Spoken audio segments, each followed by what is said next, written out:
الرحمن الرحيم الخبر لا سocodtan waa magaalada ganacsiyeedka Togo Jale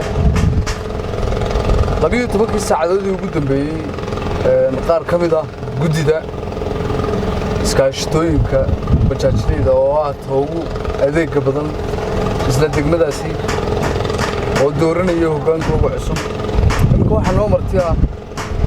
gudoomiyaha bajaajleyda ahna gudoomiyihii hore haatan gudoomiyaha cusub iskaashatooyinka bajaajleyda oo ah kuwa adeega qaadista alaabooyinka iyo dadka ee magaalada ganacsiyeedka Togo Jale ugu miisan kashka ku soo dhawahay walaal aad iyo aad baad mahadsantiin telefishinka qaranka dhamaantood imika waxa tay gudoomiyaha iskaashatada gargaar bajaajleyda magaalada ganacsiyeedka Togo Jale waxayna xasuusanaa magaalada ganacsiyeedka Togo Jale waa mataqaanaa magaalooyin ka badan 3 milyan oo qof oo arrimaha ganacsi xiriir iskaashi iyo waliba dhaqaale ay ku kulmaan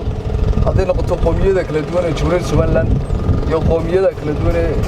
dawladda Jaarka Itoobiya ama dawladda deegaanka Soomaalida صح kashka mar labaad waxaan kaaga mahadcelinaa waqtigaaga qaaliga ah ee nasisay ugu horeyn wuxuu yahay ujeedkaaga gudi ahaan aad u aasaasantahay kullay horta marka la yiraahdo iskaashato wadada isku tagay wadanahoogii iska dhaxarkay oo wax isku darsaday oo midoobay hadiyo goorna waxaan ku shaqeynaa wanaagga bajaajta dhibaatooyinka ay qabto danta ku timaada culus duruufta ka daaweynata ee qofku awoodi waayo bajaajtu bay afka ka wada tahay laakiin hadana way kala tahay way sakala liidataa oo mid baa liidata mid baa cusub mid baa aad u shaqaysay in waxyaabo badan laga taageero u baahan sababahaas oo kale waa sababahan u sameysnay iskaashatada waa baahiyaha asaasiga iyadoo caqabado badan jiraan oo dhinaca shaqo abuurka oo nagu yar fadhiya bajaajley hadaan nahay oo aan lahayn istaankii aan ka rakaabsan lahayn sax oo aan jeclaan lahayn maamulku in badan noo ballan qaaday insha Allah aan ku sugano inuu noo hirgeliyo maamulka gobolka iyo ka degmaduba insha Allah waan ku hanweynahay marxaladda magaalada Jale iyo bajaajleyda shacbiga iyo dhibaatada ay kala qabaan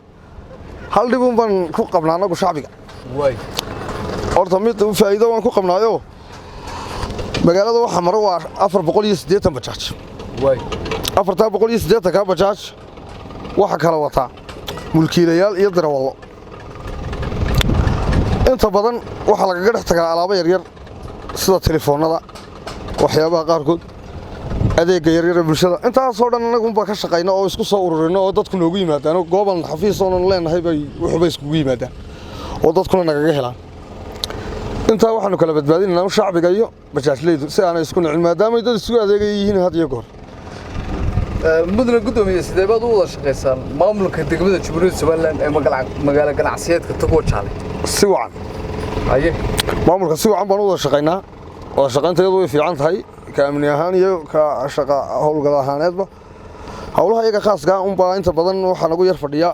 sida wadada adarka saano dhibkeeduna haysto kaliya xanuun meeran dhalinyaradu ka qaadeen oo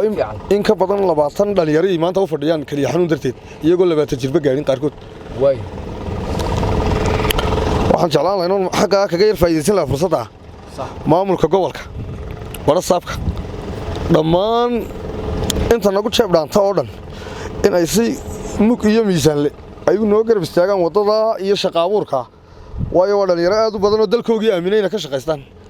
hawlow haba yaraado waxa ay ka helayaan bahalahan waliba inta badan waa ay soo amahdaan oo bangiyada caalamiga bay ka soo amahdaan intooda badan iyagoo haddana dadaalka haya haddana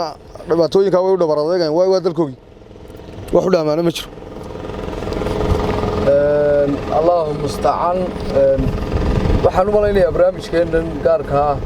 waxa si toos ah ula socda dhammaan qaybaha kala duwan ee xukuumadda Jamhuuriyadda Somaliland ka degma ahaan iyo ka maamul ahaan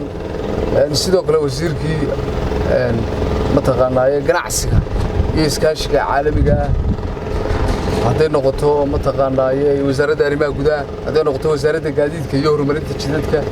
mas'uuliyiintoodii aad bay noola socdaan barnaamijkeena sax warbixintan gaarka ah ee mudane gudoomiye ku weydiinayno waxaan filayaa in mataqaanaa ka jaanis ahaan ay idii saamaxdo in wax badan mas'uuliyadda qaranka Jamhuuriyadda Soomaaliland ay wax badan idin kala qaban doonaan ugu dambeyn su'aashan ku weydiinaya wax weeye muxuu yahay ka gudoomiye ahaan maadaama lagu doortay mar labaad gudoomiyaha iskaashatada gargaar ee bajaajleyda magaalada ganacsiyeedka Togo Jale صح markii hore oo ahayd gudoomiye ku-xigeenka bajaajleyda gargaar والله هندسة الله يبو بدن يحيى هنكا يقولنا بو ويه إن جالسية هذا فاضو درنا وان شعله دذال كان هينون بان لبلا كسر ترى يعني جو أحد يعني جو كل جي وحب قبل إنه ضد كي يلا شقينا يعني أو نتيجة ضمان تهلك كانت وحوي إنه ضد كي يلا شقينا ضد كي قاعد كل شقينا نهر مربات جالسة فإذا دوين بات جالسة ضد كي يقولوا ضد كرامله كاسن أدي أدبانو متين ضمان تود مدنيو مروبة سيادك oo qurux badan oo mug iyo miisaan la ayay la shaqeeyaan oo waxyaabo badan oo had iyo goor lama iigu keenaan anigu baraadi ayay iyaguba ii keenaan inta aanan raadin anigu sax waxaan ugu guurgalay xaaladda kashka magaca maxaad kaga duwantay maadaama 408 qof sax oo kamid ah bajaajleyda mataqaanaa ay dhigayiin sax wallahi waxa kaga duwanahay waa aragnimo badan baan u leeyahay horta bajaajta iyo dadka wataba bajaajta lafteeda aniga igu timid halkan magaalada aniga iyo magacuna waanu kala weynaho magaca waxa la haanin carab oo la yiraahdo Abdixamiid Ilkashka anigoo yar baa markaa la ii bixiyo macallin baa ii bixiyay macallin igu magac daray Cabdilaahi baa la jooga Kuwait aad baan u salaamay isagana marka aniga iyo magacu dadka inta muuqayga aragtaa ee magacayga maqasho ka badan inta magacaygu maqasha ayaa badan in muuqayga baarag iyagana waxa la leeyahay Kashku waa ninka وحنا السلام يا دمات السلام عليكم السلام الواحد دوني برتما سوق مغلا ganacsiyeedka Togo Jale inaan tago intee leeg bad igu geynaysaa ilaa suuqay 3 kun la saad nafarkiisa ma sha Allah 3 kun aad bay u jabantay صح ka waran sidaad ula dhaqantaa ee dadka ajnabiga ajnabiga Somaliland dariskayn kuwa دائما دورته وايد سومالي ما نهارته وايد كلين جاري كنا نيو خن صح يا قف كمان تكتك عصبه ما شاء الله يا واي قف اسكو سومالي تو واحد دون تاسك ورن كرتا نيو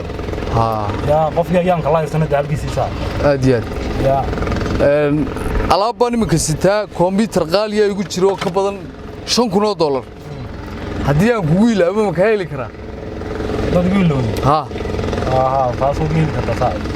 ما شاء الله maamul maledin والله نساء kuwan waa qaar kamid ah iskaashatada gargaar ee magaalada ganacsiyeedka Togo Jale waxay noo sheegeen adeega ay bixiyaan sidoo kale waxay noo sheegeen inay leeyihiin sidii iskaashatooyinka caalamiga damaanad kani waa mid kamid ah darwalada mataqaanaa gaadiidada bajaajka waxaan noo sheegay in ay mataqaanaa umadu ku heli karto haday wax ku ilaabaan sidoo kale waxaan noo sheegay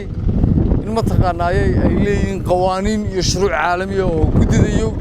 gudoomiyuhu ay ku hagaan magaalada ganacsiyeedka Togo Jale Gabiley